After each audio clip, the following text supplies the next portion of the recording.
โธ่เป็นยังไงเปิดภาพมากกะโธ่ไอแดงเห็ดไปหน่อยเนาะสายจวดอีหลีแล้วหมดเนี่ยแอบจะต้อนเศร้าบ่ได้แดงว่าไอแดงแอบต้นมุ่งต้นเศร้าบ่นี่มุ่งต้นเศร้าบ่นี่นี่บ่สังกะสีจะมุ่งต้นเศร้าเลยบ่ว้าไว้แท้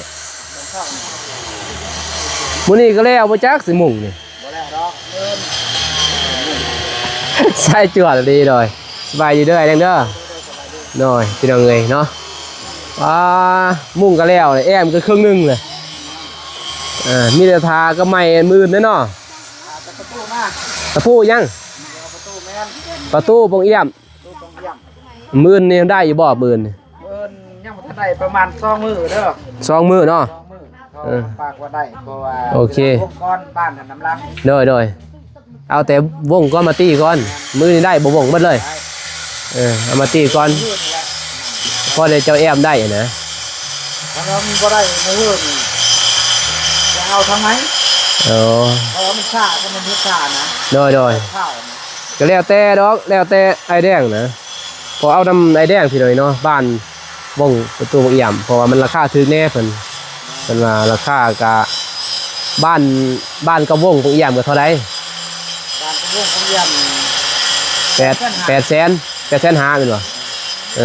จะ800,000คือเนาะก็คือว่าแค่แน่นึงนะเลยตั้งว่าซอยทางอายเพิ่นเลย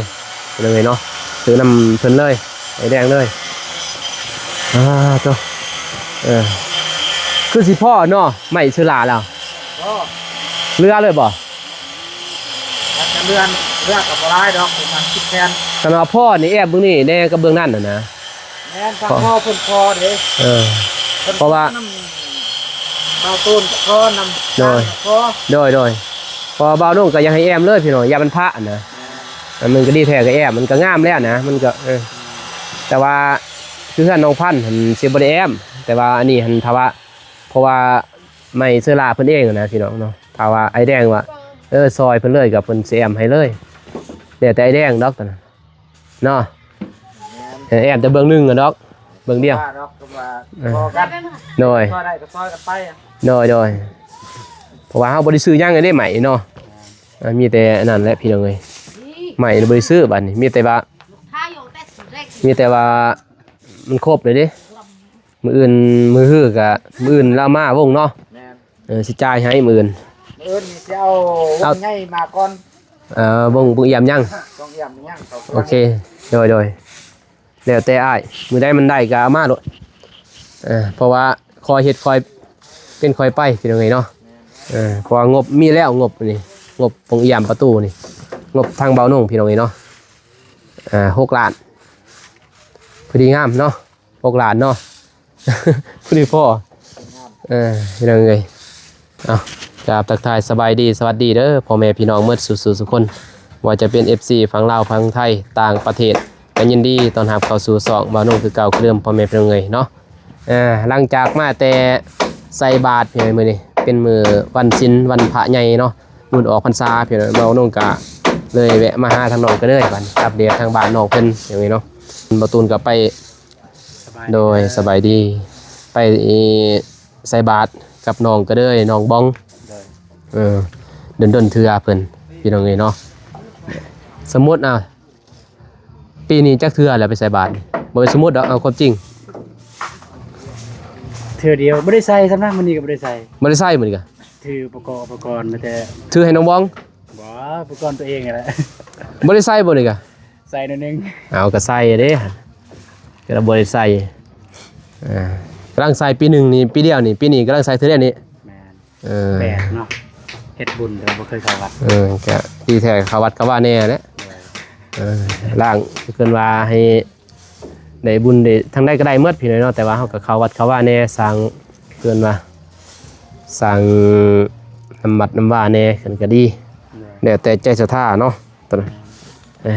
บ้าเพิ่นก็เลยก็ปัดไปปัดมาอย่างนั้นเนาะปัดคือเก่าบินมาอีกคักเนาะฟอยเนาะบ่ได้เนาะซื้อให้ซื้อมาเว้ยไปซื้อบ่นุ่งบ่โดยบ่นุ่งซื้อให้บ่ดอก เบาตูนแล้วสื่อเนาะเบานุ่งบริสื่อแล้วพี่น้องเอ้ยเนาะต่อ ตอนนางให้น้องกันไม่ได้ต่อนะ ต่อไปใส่ เด้ ไปห้องน้ำนี่เฝ้าต่อกันดอกมันแล้วเมื่อผุนจึงต่อหิวเอาก้อนเว้ยแต่หันสิใกล้แล้วเมื่อจึงต่อให้น้องเพิ่นพี่น้องเอ้ยเนาะ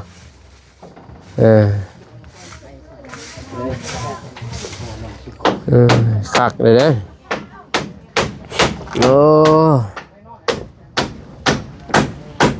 บุรุษบ่บุรุษเนาะย่านได้ขึ้นไปทางนี้เลย โอ้คักสายจวดเลยไอแดงนี่ทีมงานสร้างเพิ่นโดยสบายเด้อพอเด้อโดยอ้าวเราใส่จวดเนาะใส่จวดคือการแล้วหมดซอง สบายดีนะบ่าวโนสบายดีพ่อแม่ใจบุญทุกท่านสบายดี FC ฝั่งไทยฝั่งลาวดีต่างประเทศ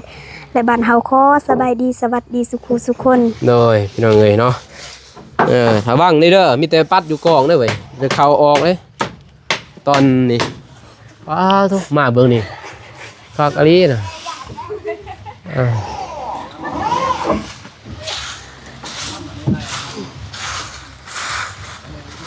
ระวังได้ตูนบ่ทันตอกได้ทางนั้นนี่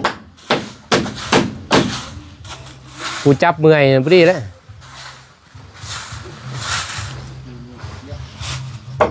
คักเลยเนาะถ้ามีงบมันมีงบพี่หน่อยเนาะเฮ็ดเฮือนครัวเลยแห้งคักแต่งบบ่พอบัดนี้เฮ็ดอยู่กลางเฮ็ดอยู่นี่เอาขี้ดินเอาก่อนเฮ็ดเฮือนครัวนี่ประมาณบ่เอาบ่กว้างดอกประมาณ2 เมตรพอแรงเนาะบ่ต้องเฮ็ดใหญ่ซาลี่ใหญ่โพด3 เมตรบ่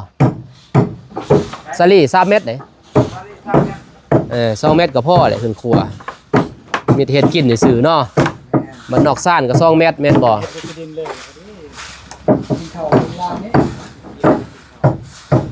แต่ว่าเฮ็ดอยู่หั่นก็แม่นไปนำรวมกันไปนำหักเมียไปน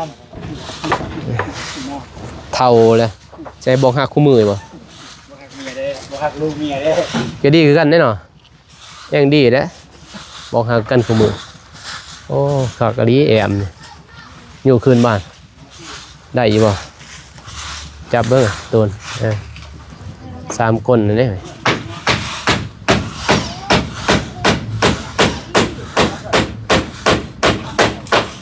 FC ว่าย่านมันหัวเพิ่นว่าโอ้ยไอ้แดงเฮ็ดเฮือนจักเท่าไรล่ะพี่น้องเอ้ยเบาโน่งกับเสื้อมันเพิ่นนั่นแหละเพิ่นเห็นเบาโน่งขึ้นมื้อบ้านนี่บ่ซื่นว่านนี่บ่แดงว่านนี่บอกค่อยขึ้นว่านนี่เนาะค่อยขึ้นเทิงอ่ะนะว่านนี่เนาะเห็นค่อยขึ้นนี่เบาโน่งขึ้นอย่ามันซะเขาอ่ะนะเพิ่นว่าอ้าวยิ่งไม้เสื้อลาแบบนั้นหั่นน้ำพ่นมันสิบ่พะเขาบ่เกินว่าแอนยังแอนมาบ่เกินแอนมาบ่อันแรกเกินแอนมาเนาะเกินเนาะส่งแอนมาเพื่อนส่งมาเพิ่นยามันพะเขาเพิ่นว่าบ่นุ่งบ่ได้อธิบายได้ตอนไอ้ตอกเนาะพอซื้อนั่นพี่น้องเอ้ยสังกะสีนี่ซื้อสังซีแล้วบัดนี้สอดเขาในผลมันสิพะได้แล้วก็ไม่แป้นทั้งในไม่แป้นแต่ว่าสังซีอยู่เทิงเลยพี่น้องพูดเห็นบ่แต่เบานุ่งสิขึ้นไปถ่ายนี่จักหน่อยเบิ่งสิเบิ่งสิขึ้นไปถ่ายให้พี่น้องเบิ่งอยู่เทิงเบิ่งเก็บรายละเอียดต่อใส่สังซีอีกเนาะซำได้มันสิพะเนาะไอ้แดงเฮ็ดเอื้อนน้องสลีก็แบบเดียวแหละพี่น้องแต่น้องเดิมมันต่างตัวนึงเนาะรับประกันพระรับประกันพื้นน้องเดิมมันต่างอีกน้องเดิมเนาะตัวนี้ต่างแม่นบ่ประสบการณ์เราหลายเลยเด้พี่น้องเอ้ยเบิ่งสิไอ้พี่น้องเบิ่งไอ้น้อยบ่าวน้องสิขึ้นไปบัดรับประกันปีนึงฮะทางนี้บ่รับประกันปีนึงบ่โอ้ยมันของแท้รับประกัน10 ปีแล้วไอ้แดงมันของแท้ก็10 ปีเลยซะ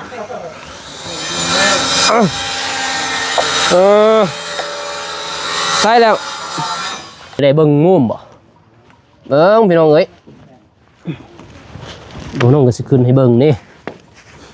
อ้าวนี่มันสิพาได้พี่น้องนี่ฮะโน่น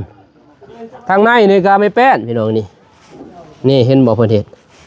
เนี่ยก็นี่เอ็กจังได๋ว่าเปลืองบ่แม่นเด้เพื่อความหนาแน่นตัวนี้เจ้าเพราะว่าตัวนี้สังกะสีน้องเอ้ยนี่คักแล้วแหละนี่สังกะสีนี่พาโลดสำได้สิพาส่งมาฮอนนี่คือน่ะทางลาวอื่นส่งมาฮอนเพื่อนแบบนี้เนาะมาแงนเนาะนี่บ่มีพระ3สั้นนี่เอ็กเพิ่นแอมนี่พ้นพระสนีมันก็โลกสนีเนาะบ่มีเสื้อนะแดงเห็ดคักอีกเลยถ้าว่าอยากให้คักกูนี่ให้คักปลาตัวนี้เองนี่เนาะนี่ปลาตัวนี้ซุปเขาเลยแม่นบ่บ่มีพระเนี่ยคือเขาบอกคือถือกันแน่เนาะแต่นี่ก็บ่พระนะนี่โอ้ยนี่มันไล่มันนี่ก็ลงเลยเข้าได้เนาะสิเข้าจังเนาะกันนี่อีกหันกันนี่เด้นี่ก็มีปันลมเนาะแม่นปันลมมีได้พี่น้องเอ้ยโอ้มียังฮะเด็กสิออกมื้อนี้บ่ออกไปเด้วันเด็กออกวันนี้เนาะเล็กตะปูโอ้นี่เบิ่งซุมวิวพี่น้องวิวบ้านน้องกระเดยนี่ก็เบิ่งนี่ก็ส่วนกาแฟพี่น้องเอ้ยนี่ก็ส่วนกาแฟพุ่นก็ส่วนกาแฟพุ่นก็เก็บกาแฟสบายดีเด้อพุ่นเราเก็บกาแฟลายแท้บ่โอ้เมทัลโบตูนบ่เมทัลเจ้าบ่เจ้ากาแฟเจ้าเรามีลูกสาวเลยเด้เจ้าโบตูนกาแฟลาย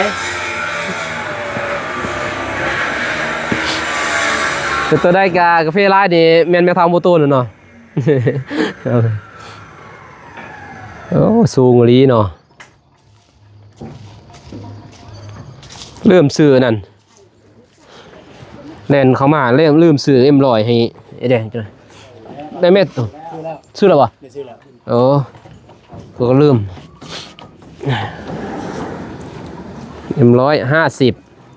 กินบานี่ก็450อยู่แล้วอย่างกองคือตอนเปียกสินอกรับบ่เคยกินเนาะปิ้งแดงพกพรี300แม่นบ่250เลยเนาะกระทินแดงนี่M100มีแต่50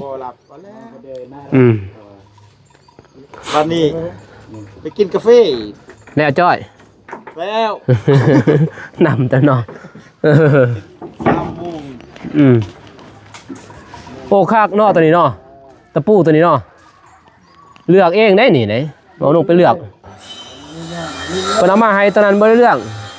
บ่ลงไปเลือกเอาเองซะนี่น้องเอ้ยตัวนี้มาตรฐานอยู่นะบ่มีหัวแห้งสั้นเนาะสั้นคือเพื่อนน้องสลีเนาะตัวนี้เนาะสั้นคือเพื่อนน้องสลีได้พี่น้องน้ำนี่สัดจวดอะไรนี่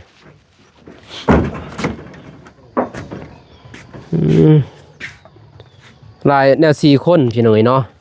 ไอ้แดงงวดนี่เพิ่นมา4 คนนะไอ้มา4 คนกันไว้ก็เลยแล้วไว้เน่บัดนี้เพิ่นแอมผู้นึงแอมผู้นึงตัดนั่นตัดนี่มันก็ไว้มีแต่คนเป็นแน่บัดนี้เมืองนั้นทางบ้านเขาพี่น้องเอ้ยไปเบิ่งนั้นบ้านมาตอนนั้นอันนี้มีแต่สวนกาแฟหมดเถอะวิวทิวทัศน์มุมสูงไปลงลุมพี่น้องเอ้ยจะได้บ้านนี่คอยพี่น้องเอ้ยมีพระดอกโอ้ยหน้าสาวเด้เนาะผู้ดีเลยหน้าสาวนี่ผู้ดีตัวเพื่อนน้องสลีนี่ยังในตัดอีกปอนา15บ่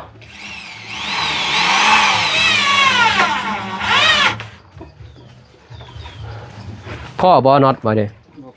บ่พอ เขาอะไรเขาเราว่ามีไม้ปัดลมนั่นนะบ่ได้ยิงอันนี้มันก็พอ อันนี้มานี่ก็บ่พอแล้ว พอก็ยามตัวแรงมื้ออื่นเนาะได้เต็มมื้ออื่น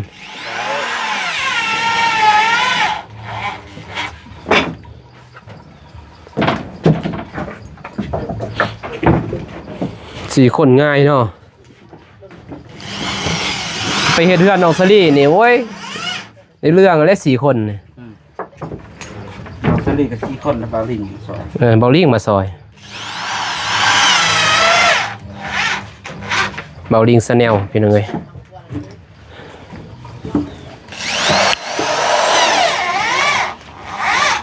มืออื่นโซเจลก็มาได้มืออื่น มาพี่วะ มาพี่มัด มาแต่เรียง ตะเวียงสลีโทรหาตอนเสาร์นี่โทรหาเพิ่นโทรหาสลีพี่น้องเบาโนโทรไปจะได้มวนบอกโอ้ยเพิ่นว่าคนลายแท้ไสบ่ลายว่ะคนก็ลายรถก็ลายเพิ่นว่าเฮือนก็บักสูงเพิ่นน่ะโอ้เขาว่า บนหลวงสำเนียงกรุงเทพจะคำใด ก็ FC ก็เว้าแล้วว่านครหลวงก็จักซ้ำไทยนั่นแหละมันก็จากโมเดลเลยพี่น้องเอ้ยเนาะการย่างตามบนทางก็ระวังแต่รถเดียวนะแต่เจ้าย่านแน่บ่แน่นี่แล่นเลยเนาะเรียบร้อยแม่นบ่คันว่าย่างก็ย่างบ่ต้องถอยนะย่างไปเลยบ่เป็นหยังย่างบ่หยุดเกินแม่นบ่อันหยุดได้แล้วโลดต่อเลยเด้ลดความลายเบรกนะเข้าหู้เด้กดมันแนวนั้นอยู่เมืองใหญ่เนาะ เจ้าแรงเขาตั้มเจ้า ตั้มคันว่าเจ้าย่างแบบย่างเลยนี่เข้าหู้นะเฮาย่างถ้าจะหยุดเขาตั้มเพราะว่ากดเข้านั่นเด้เขาต้องหู้เราเฮาย่างเลยตลอดนะเขาก็เลี้ยวทำไมแม่นบ่ถ้าหยุดจึกเนี่ยเรียบร้อย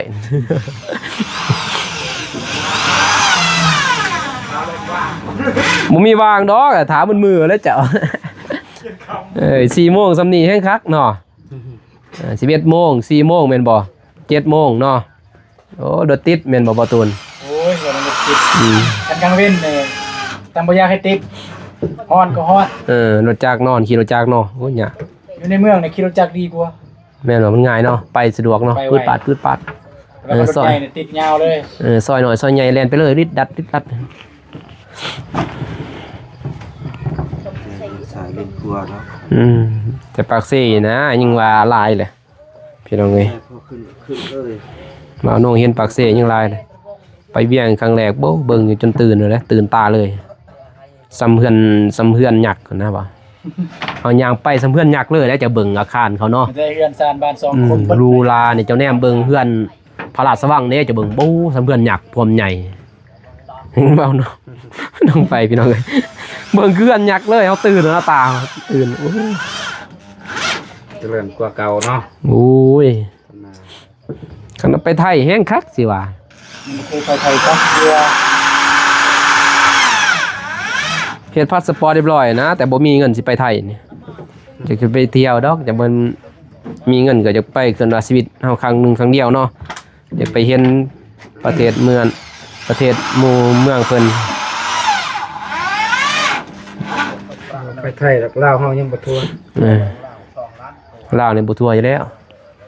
บ่น้องได้อยู่สีแข้งภาคใต้หาแข้งกับเวียงนั่นแหละ สีแข้งของภาคใต้นี่ครบแล้วแต่ว่าเวียงที่เป็นเกินว่าแข้งที่หา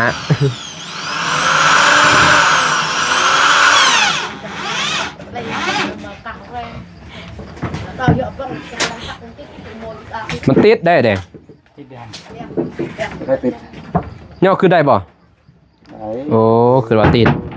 บ่ได้ติดได้เราก็ประมาณครับนะ เฮ้ยกันบ่ได้กันบ่ได้ติดซา เฮาสิไปตีสร้างบ่ได้เขาว่าพี่น้องเอ้ยสิซื้อน็อตนี่ได้นี่ในน็อตนี่ได้จะได้แอมแล้วเลยได้นี่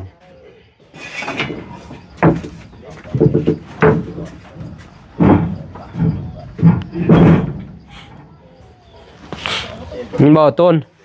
มื้ออื่นซื้อน็อตเลยเด้อมื้ออื่นเด้อสิลงไปพุ่นบ่ มันบ่ลายเอาน็อตอยู่กันก็ได้ มีบ่ มี ยังใหม่ ก็ไม่เห็นแล้ว ก็ซื้อมาเอามาเลยสิให้เงินยังใหม่ๆก็มาโอ้ขายฮอนดอทฮอนยังเด้นี่ครบ บ่ เนาะ บ่เพื่อนน้องบ้องมันเรือ10 20 น็อตกับเมื่อพ่อเมีย หรือให้เราซ้ำน้ำมันรถมันรอนะเราก็เก็บไว้เด็กคันบ่เฮากับป้าไว้อยู่พุ่นมันก็เสียซื้อแม่นบ่มันป้าอยู่น้ำบ้องกับป้าไว้ซื้อก็เสียซื้อเพียงเอาไงไอ้แดงเราเก็บไว้ก็ให้ซ้ำน้ำมันรถเราพอได้ใส่น้ำมันรถมานี่แหละพอเราบ่ได้นอนได้เฮือนน้องก็เด้ยนี่บ่ได้นอนนะมันยากนอน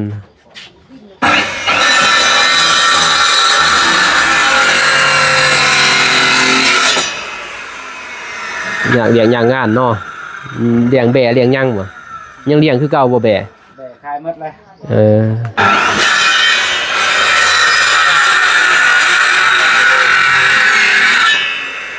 เจ้าของก็อยู่ หมูหลัก แม่นย่านหมู่กะโลหมู่ลัก บ่อยู่เพื่อนอยู่ซ่านหมูหลักลิเด้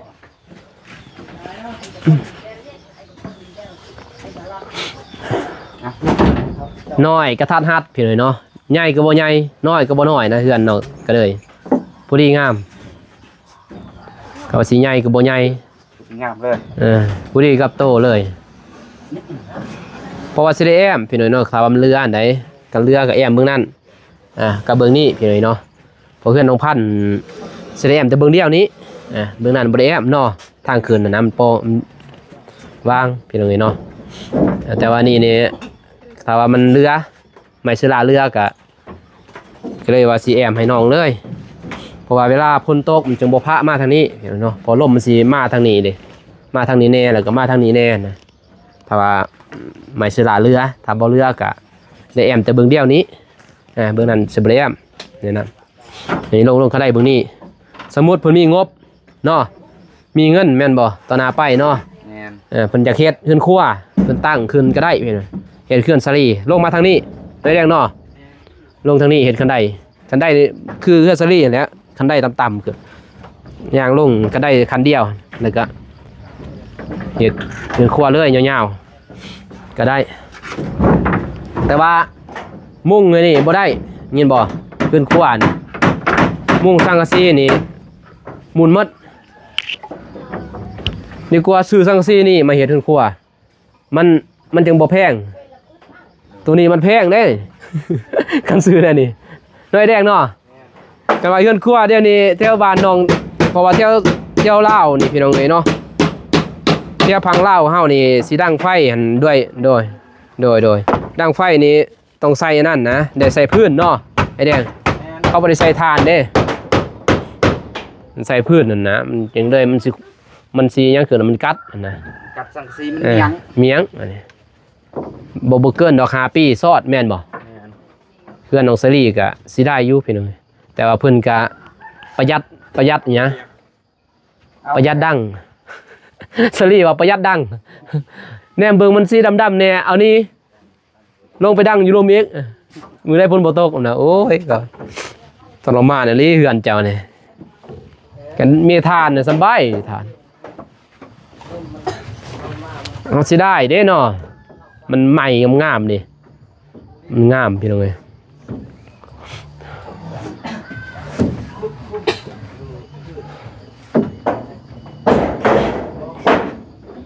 ยังทะเลมืดหน่อยแน่นอนมันเป็นเพื่อนแน่นอน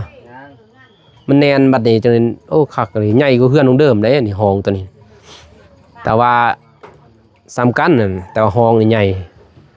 โอ้สาธุสาตาเนาะมันใหญ่วันนี้ก็ไว้ตู้ยินบ่เท่าไหร่จังแมตนี่ได้2 เมตรเนาะตู้ผู้นี้แม่นบ่ตู้เมตรป้ายเนาะ ตู้เม็ดปลาย ไว้ตู้บนนี่ก็ผู้นี้แหละแต่งหน้าแต่งตาลงแต่บอลมาแต่งหน้าแต่งตาคือใส่แวนนี่ก็ใส่แพร่กั้งอ้อมเฮ็ดนั่นเอาเตียงให้พอแล้วตอกเตียงเอามียังบุคดอย่าเว้านะบุคดนั่น บ่ได้ สิเว้าเด้อ มันจำหน่ายอยู่ใน YouTube คือ ซื้อแต่ YouTube บ่นี่ แม่นออนไลน์ นิวเฟซเหรอซื้อแต่เฟซบ่ แม่น เท่าใดนี่ 80,000นั่นนึง ก็ซ้ำโอ้ยก็ซ้ำกันอยู่หาดนี่แหละหาดก็90เนี่ยมันยังไม่ไหม้เด้ไอ้แดงไม่ไหม้มันก็ยังคักอยู่แม่นบ่ตอนใหม่ๆเนาะ แต่ไม่เสื้อละ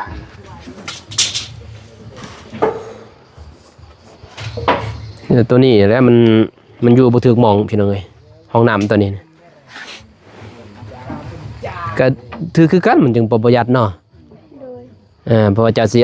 เอาตัวนี้ปินไปทางนี้จ้ะบ่หรือว่าตัวนี้ปินไปทางพุ่นก็ได้ยินบ่ประตูทางนั้นก็เอาน้ำลงมาหันเนี่ยบ่แล้วก็ใส่เฮือนครัวไกลๆเลยกับเฮือนครัวง่ายปินกลมาทางนี้แต่ยังใส่อยู่ติ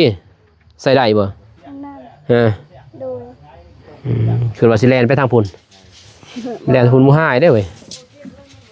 ซ้ำบ่เฒ่าเด้บ่เฒ่าน้องสลีเฮ็ดห้องน้ำแล้วบ่หานถ่ายญาติญาติห้องน้ำบ่เคยเพิ่นว่าญาตินะเพิ่นว่าอายนะเพิ่นว่าอายซังอายห้องน้ำว่ะโอ้ยตายแบบพี่น้องเอ้ยว่าน้องว่าได้อายห้องน้ำ เคยเข้า จักได้สิถ่ายเพิ่นว่า ตำบิดนี่ทายบ่ออกได้อยู่ห้องน้ำ บ่เป็นเพิ่นว่าบ่เคยเด้บุติละบ้านนอกเนาะ เพื่อทาย อยู่บ้านนอกของนาเฮาบ่มีได้แม่นบ่ ป้าไปทายอยู่บ้านล่าง มีแต่แล่นไปอยู่ป่าพี่น้องบ้านนอกในนั้นนะก็เลยเคยใส่แต่เกือบว่าห้องน้ำธรรมชาติแล้วบัดนี้มาใส่ห้องน้ำแบบนั้นเราบ่เป็น ยามแดดพายุ ยามพ้นเนาะ ยามฝน ทรมานยามพ้นน่ะทรมานอีหลีเด้น้องก็เลยเนาะ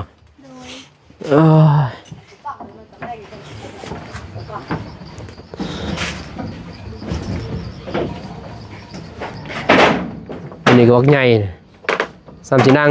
เนาะซ้ำสินอนมันใหญ่ในห้อง ห้องน้องทะเลได้ไหม ซ้ำกันนั่นแหละเนี่ย3 เมตรเด้เบื้องนี้ก็3 เมตรเบื้องนั้นก็3 เมตรซ้ำกันในบอนนี่เฮ็ดซ้ำนี่ก็ซ้ำได้แหละหนังเนาะนี่ชิดนึงก็ดีได้แบบนี้เนาะออกแบบไปแอมดีเหมือนกัน คันแอมนี่ก็ดีเพราะว่ามันบ่พะนะถ้ามันพอถ้าพอก็ได้แอมเด้อพอเด้อ พอดีเลย อันนี้ก็คือถ้ามันท้อถ้ามันเลื่อสมมติว่าตรงนี้แล้วเนาะปุ๊บเอามาตามแบบนะให้ตามแบบก่อนสมมติมันเลื่อนะยังเฮ็ดยังใส่ได้ยังก็เติมได้จะแอมเบิ่งนั้นอีกไอ้แดงเพิ่นสิซอยเบิ่งนั้นเพิ่นว่าซอยให้เพิ่นก็สิซอยเส้นล่างเลือแล้วเบิ่งก่อนต้องแอมเบิ่งก่อนนะมันเลือจังเนาะแอมเบิ่งก่อนให้มันเลื่อแท้ๆจิงแอมมันบ่เลือนี่สิบ่พอเลยยากอยู่เด้มันบ่มีมันแอมมีดอกก็อยากเบิ่งกันเราเบิ่งเนาะแก่เลยนะยันว่า FC เบิ่งทางคลิปบ่ตูนเนี่ยยัน FC สิบ่เข้าใจเพิ่นยันว่า FC สิเข้าใจว่าพอน้องก็ได้มาขอได้เพิ่มบ่แม่นเด้อคือเพิ่นขอเปลี่ยนแบบซื่อๆแบบตามแบบเขาคือแอมเบิ่งนี่เลยเพิ่นน่ะบ่ได้แอมแต่ว่าเพิ่นบ่แม่นเพิ่นก็ยังให้แอมเลยพวกนั้นเนาะมันจังบ่พะอันนะว่าเพิ่นขอตัวนี้ซื่อๆบ่ได้ขอเพิ่มอีหยังนะบ่ได้ขอเพิ่มให้ซื้อนี่ซื้อนั่นนะมันจังมันบ่สิได้เนาะยันเปลี่ยนเปื่อยยังเพราะว่ามันจังพะอยู่แล้วอันนะพี่น้องเอ้ยเพราะเพื่อนน้องสลีมันก็พะดิคือเดี๋ยวนี้นี่ถ้าว่าเบาโน่งฮู้ตะกี้อ่ะนะพี่น้องเอ้ยเบาโน่งก็เฮ็ดเฮือนน้องพันได้นี่แนวนี้เลยตามฮู้ตะกี้นี่เฮือนน้องสลีเบาโน่งก็สิเฮ็ดแบบนี้เลยบ่ต้องเฮ็ดซิกแซกคือเฮือนน้องเดิมเหมือนกันเนาะบ่เฮ็ดซิกแซกอีกสั่งไอ้แดงเฮ็ดแบบนี้เลยพี่น้องเอ้ยมันจังเวลาลงคันไดมันสบายบัดนี้บ่มีเปียกมันบ่พะบัดเจ้าบ่บ่มีเอกสิพะบัดนี้ก็เลยเฮ็ดทีเดียวแม่นบ่เนาะบ่ตูนเนาะเฮ็ดครั้งเดียวจบเลยสบายเนี่ยจบเลยบ่พะอีกจบวันนี้เพื่อนน้องสลีสิได้เฮ็ดไหมจักบ่ทางพอหากเพิ่นว่าสิให้เฮ็ดอีกบน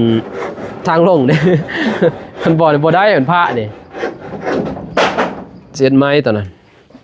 อันนี้ถือว่าคักแล้วเพื่อนน้องก็เลยวางแผนเรียบร้อยพี่เนาะถือว่าได้เรื่องคือว่าขอขอบใจทางสร้างเพิ่นอยู่ทางพุ่นได้เนาะทางสวรรค์เขตทางโรงนวดเพิ่นเนาะแล้วก็ทางเบาลี่เบาหญ้าเพิ่นเฮ็ดเฮือนน้องพันธุ์นั่นแหละเบานิ้วเพิ่นเฮ็ดนั่นแหละ ทางนั้นนั่นแหละก็เลยว่าผมบ่ขอบใจทางเพิ่นหลายสิได้เห็นแบบนี้แล้วก็ที่สำคัญคือ FC เนาะ FC เพิ่นคอมเมนต์มาว่าให้เฮ็ดแบบนั้นบ่าวนุ่งเข้าไปเบิ่งโอ้คักเลยให้ทางไอ้แดงเฮ็ดแบบนี้เพิ่นเนาะก็ถือว่าได้เรื่องเดี๋ยวนี้มีแต่ตีลูกติงนี่ใส่ลูกติงเอานี่ลูกติงลูกติงเนาะมื้อนี้สิแอมพี่น้องเอ้ยแอมตัวนี้บ่ได้แอมบ่นี่เนาะเฮ็ดลูกติงแม่นบ่มันจะงามเด้แอมฮอดพี่บ่จะงามเนาะโดยเฮ็ดเพียงนี้ลูกติงแอมเพียงนี้ไปนี้พี่น้องตอนหน้าไปสมมุติจะอยากเฮ็ดเฮือนครัวจะก็มางออกลูกติงนี่จะบ่เฮ็ดคันได้นึงก็ลงไปทางนี้ได้เซยเอาบ่อยากลงไปทางพุ่นนะเฮ็ดคันได้ลงทาง2ข้างก็ได้ทางนั้นก็ได้ทางนี้ก็ได้พี่น้องเอ้ยบ่อยากรอดกลางขึ้นว่าแบบอยากลงไว้ลงว่าก็แล้วแต่น้องเพิ่นมีงบต่อเติมก็แล้วแต่บ่น้องว่าเมาบ่ฮู้ได้อนาคตพี่น้องเพิ่นอยากต่อเติมก็ได้เนาะครับเดี๋ยวนี้ก็แอมเรียบร้อยไอ้แดงเฮ็ดไว้อย่าลีเนาะ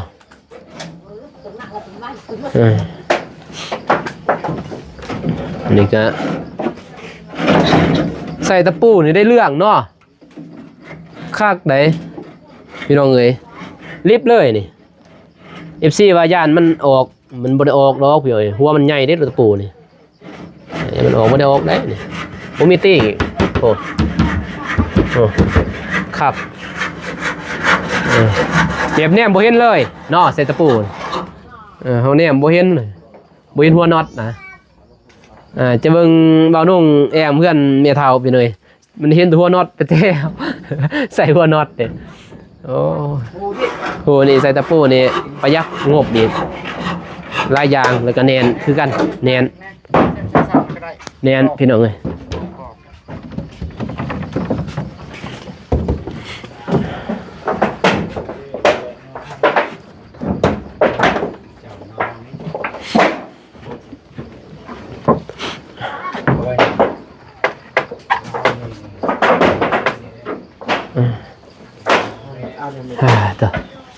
โอเคพี่น้องเอ้ยเนาะว่าน้องกะ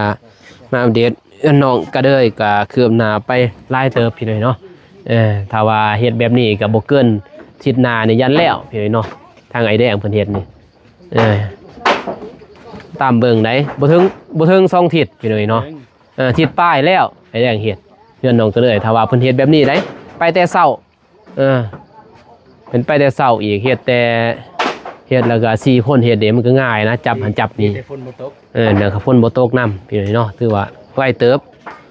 ก็ถือว่าทางบ่าวโน่งกับบ่าวตูนก็งบน้องกระเด้ยก็ถือว่ามาผู้ที่อยากครบพี่น้อยเนาะถือว่าบางที่ครบเลยบางเทื่อเนาะรอเบิ่งให้น้องก็ได้ฟันนอนตอนนี้เลยไปนอนเพราะว่าทางบ่าวโน่งนี่ครบแล้วนี่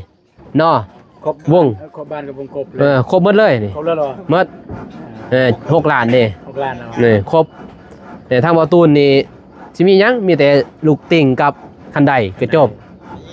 เงินนำบ่าวตูนก็หลายกว่าบ่าวโน่งนี่หยังแม่นบ่ยังหลายกว่าบ่าวโน่งอยู่ได้พี่น้องแต่ว่าท่านแจ้งน้องเพิ่นเนาะผู้ที่แล้วนะตามเบิ่งแล้วเนาะถือว่าเฮาคือเราบ่ได้เนาะตอนเนาะบ่คิดได้สิได้คิดย้อนเลยคิดย้อนFC ก็คอมเมนต์มาหลายเนาะว่าว่าบ่มีงบสิเฮ็ดอีหยังเพิ่นว่าเนาะเฮาก็คิดว่าสิได้อันนะเนาะก็บ่เข้าใจทางผู้ใหญ่เพิ่นนั่นแหละเอานงกับว่าตูนเพิ่นก็เชื่อมั่นเฮาเนาะถือว่าผมบ่เข้าใจทางเพิ่นนั่นแหละเชื่อมั่นให้เฮาเป็นสะพานบุญก็ถือว่าเฮาเฮ็ดสุดความสามารถเฮาแหละสู้ส้นขนาดพี่น้องสรุปเลยนะเนาะเรื่องมาได้ก็แล้วเนาะผู้ที่ครบผู้ที่แล้ว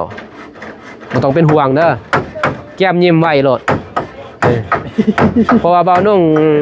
บ่ได้ปิดบังหยังพี่น้องเอ้ยเนาะคันว่าบ่มีบ่พอก็คือบ่พอเนาะบ่พอคือบ่พอมีคือมีนะ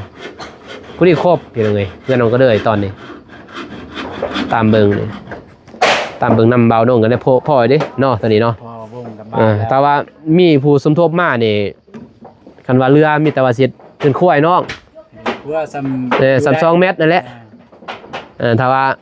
เฮาบ่มีเงินจ้างค่าสร้างเฮ็ดเองเฮา มันมีพี่น้องมาซอยก็ดี เฮ็ดเองก็เป็นพี่น้องเอ้ยแต่บ่งาม เฮ็ดครัวในกาเยอะ โอ้ย กาเยอะ กาดอก บ่สมมุติว่าเฮือนใหญ่จำเป็นสมมุติเอาซอกสร้างบ่ได้พี่น้องเพิ่นบ่ได้มาหาบ่มาหามาเฮ็ดนะสองคนนี่เฮ็ด เฮ็ดได้คือกันเนี่ย เฮ็ดเลย แต่เฮ็ดได้คือกันพี่น้องเอ้ย แต่สิงานแบบนี้คือฮู้ อ้าวเขาก็เบิ่งไปนั่นแหล้วเฮ็ดค่อยเฮ็ดอันแต่ว่าเฮามีเวียกทางอื่นอีกหั่นน่ะคันว่าเฮ็ด แล้วซะ แต่แล้วซ่าสองคนเรื่องเฮ็ดได้พี่น้องเอ้ยเนาะเพื่อนบ่าวน้องก็เฮ็ดเพื่อนเองอะเพื่อนแม่เฒ่ากับบ่าวน้องเฮ็ดเองเห็นบ่ทางหน้าเห็นบ่ สร้าง เฮ็ดเองหมด ตอกเองเฮ็ดเองหมดนะแล่นได้หมดน่ะนี่บอกบัวนี่แล่นได้หมดนี่คันมีต้องเด้อสั่งนี่มีหยังนี่ได้หมดแล่นได้หมดเฮ็ดเองได้เพื่อนซ้ำนี่เพื่อนใหญ่ก็ได้แต่ว่ามัน2คนมันเฮ็ดยากซื่อเฮ็ดได้ คนซอยลาย ถ้าว่างามบ่ก็หันเฮาสำหรับเฮาก็งามเนาะสำหรับเขาผู้เป็นสำหรับผู้ใดเป็นสร้างเก่งแม่นบ่ก็ได้แต่ว่าเฮาบ่แม่นสร้างแต่ว่าสมัครเรียนแต่ว่าเฮ็ดได้ พี่น้องเอ้ยเพราะว่ายังหลายพี่น้องเอ้ยเนาะคลิปก่อนเว้ายืดเว้ายาวพี่น้องเอ้ยเนาะมีแต่ซื้อสรุปนั่นแหละถือว่าสรุปถือว่างบทางน้องก็เลยตอนนี้ก็ถือว่าเพียงพอพี่น้องเนาะสำหรับเพื่อนใหญ่ถ้าเพื่อนครัวนี่บ่ว่ากันพี่เนาะถ้าเพื่อนใหญ่นี่สำหรับเพื่อนใหญ่นี่บ่นุ่งกับบ่ตูนงบเพื่อนน้องก็เลยครบพี่น้องเนาะถือว่าน้องเฮ็ดแล้วนี่มีย่างขึ้นเพื่อนเลยเนาะ ครบสำหรับอันนั้นเลยแต่ซีนี่ยังบ่ฮู้ว่าครบหรือเปล่า สีนี่เฮาบ่เว้าสีอันบ่มีท่าก็บ่เป็นหยังเนาะสีนะมันก็บ่จำเป็นปานใดนะสีแม่นบ่จำเป็นบ่ก็จำเป็นเนาะแต่ว่ามันบ่จำเป็นปานใดซ่อมงามซื่อๆซั่นน่ะ แต่ว่ามันมีก็ดี คันมีก็ดี แต่ก็เบิ่งก่อนทำบางที100,000 200,000ถ้ามันบ่มีเฮาก็ออกเอง ด้วย ซ้ำสีท่าหยังท่าบ้าน บ้าน ออกเองก็ได้ถ้าบ่มีถ้ามีก็แต่ว่าตามเบิ่งก็คือสิพอนะ ตามเป็นถ้าพูดแล้วพอ พออีกดอกพอมันหมดแล้วเด้นี่มีแต่ซื้อไม้เซ็น5โต้ซื้อมาปะเบิ่งนี่ใส่เบิ่งนี่ก็แล้ว5โต้มาพอก็ครบเลยเนาะแต่ทรายก็เท่าไหร่มันก็บ่หลายดอกมีแต่โบกนั่นซื้อกับเทปูนก็บ่หลายกันเลยเนาะโอเคพี่น้องเนาะคลิปนี้บ่าวนุ่งก็สิจบเพียงเท่านี้ก่อนพร้อมไปเลยเนาะก็ขอบคุณใจทางผู้ใหญ่ใจบุญและ FC ทุกท่านเนาะที่เข้ามาติดตามรับชมพี่น้องแล้วก็ให้กำลังใจบ่าวนุ่งกับบ่าวตูนพี่น้องเนาะที่เฮ็ดเพื่อนน้องกระเดยพี่น้องก็ขอบใจหลายเด้อผู้ใหญ่ใจบุญทุกท่านขอให้ FC และผู้ใหญ่ใจบุญทุกท่านจงมีแต่ความสุขความเจริญปรารถนาสิ่งใดขอได้สิ่งนั้นดังสมปรารถนาความเจ็บอย่าได้ความไข้จะมีขอให้หังให้มีลำลับด้วยๆให้ปังๆตลอดชาติตลอดปีอย่าเจ็บอย่าจนขอกันใหม่เก็บหน้าเก็บนี้ขอกล่าวคำว่าสบายดีพี่น้องไปบ๊ายบาย